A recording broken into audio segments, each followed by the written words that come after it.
Okay, how to read schematics. Schematics is just going to show a whole bunch of circuits for a particular machine. This one has several circuits in there. We can count the circuits in here by just counting the loads in here, the powering consuming devices. You got 1, 2, 3, 4 that this schematic has. It has 4 circuits in here. We get a couple of, actually we have 3. Powering passing device, the slider right here. We have a thermostat right here. And we have this defrost termination switch right here, which is a single pole double throw. So reading schematics, it would help if you know how the machine operates, what's the sequence of operation. But the schematics just lets you know where everything is connected, basically. And this one right here is for a walk-in freezer or any freezer type application. So I can see that our line voltage is going from this contact right here, which is number 1. It has a jumper to number 2 because we have a piece of a wire, a switch right here, and we have another one right here for number 3. So this right here, the slider, is going to slide back and forth to cut on some loads and cut off other loads and vice versa. So for an example, the evaporator fan right here. We know that this evaporator fan is a load. So we have one leg of power from 4 that goes all the way over to here, to terminal 4, right here. And internally, we know 4, if the slider is all the way to the right, is getting its power from this leg, right here. And from the other side of the fan, we're going to get our other leg of power to this terminal. And if this single pole double throw has this switch down to black and red, we're going to get our other leg from our common, which is our in right here. It doesn't mean neutral, this means in. This actually is a circuit. This is actually schematics for a 240 volt. So looking on this time clock, some power passive devices will be activated or deactivated by a power consuming device. And I know that because this time clock right here will say 240 volts. So like any load, it'll tell you the specs on it.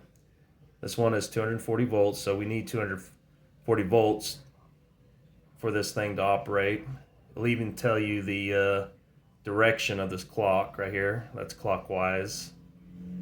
You know, it's 1 RPM, 3 watt, 60 hertz. It even tells you the part number and who the hell makes it right there. So that's the load that controls this powering passing device right here. So this fan will only be on if the switch is all the way to the right. So number 4 is getting its power through this one leg. And the other side of this fan is getting its power from this termination switch, which is a single pole, because it only needs one more pole to work. Single pole, double throw. So if the temperature drops, I know the specifications to some of these, like this one, it's going to have in a closed position from red to brown when it's 35 or below. So if it's 35 and below, it's going to make this circuit close right here.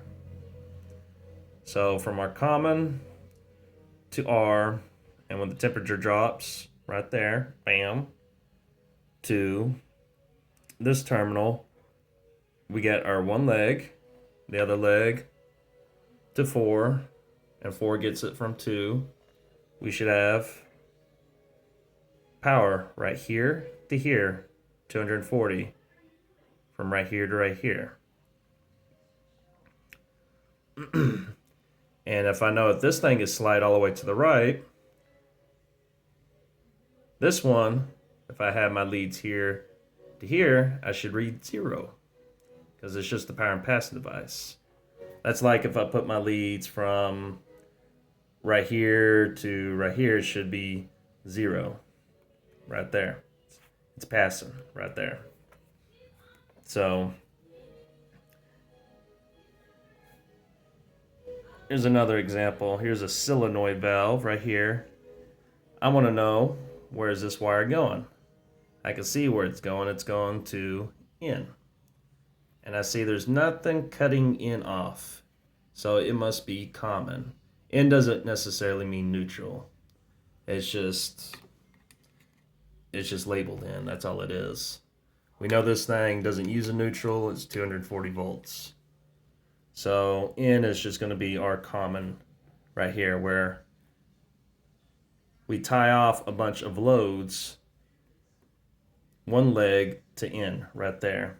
So the other side of that load is going from this wire to the thermostat, which is a single pole. It's just one pole, single throw, because it'll make and break the circuit, all the way up to 4, and 4 to 2, and we already have that jumper right there, 2 to 1. So it's just patience, and it's basically seeing where it's tied to.